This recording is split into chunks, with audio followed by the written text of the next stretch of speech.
আসসালামু আলাইকুম। স্কিনটাকে গ্লোয়িং, দাগহীন এবং টান টান করার জন্য যদি কোনো রেমেডি থাকে এবং 100% কাজ করে, আমি এই রেমেডিটার কথা বলবো। আপনারা নিঃসন্দেহে এটা ব্যবহার করতে পারেন।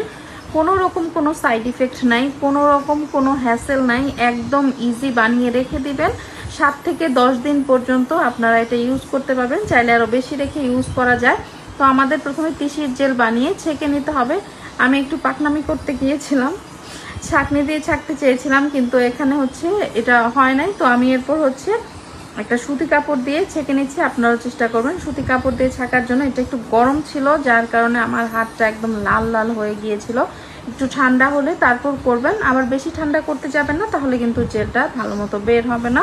এই যে দেখেন হাতের কি অবস্থা হয়েছে। তো তারপর হচ্ছে তিসির জেলটা আমি বের করে নিয়েছি। এই যে দেখেন জেলটা ঠিক এরকম হবে, কি সুন্দর একদম জেল জেল টাইপের। তো এটার মধ্যে হচ্ছে আমরা কিছু জিনিস মিক্স করব। প্রথমে হচ্ছে আমি যষ্টি মধু গুঁড়া মিক্স করব। যষ্টি মধু দাগ কমানোর জন্য খুব ভালো কাজ করে।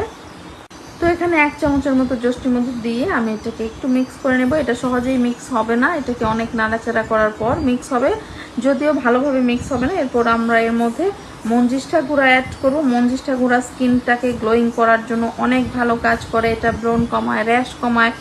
তারপর আমরা এর মধ্যে দিয়ে দিচ্ছি একটুখানি হলুদ গুঁড়া। তো সব কিছু নিয়ে আমরা মিক্স করে নিব।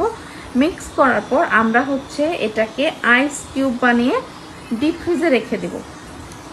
তারপর আমরা এটাকে মাঝে মাঝে বের করে আমাদের ফেসে জাস্ট রাব করে 15 মিনিট রেখে তারপর হচ্ছে আমরা ওয়াশ করে নেব। ধন্যবাদ সবাইকে।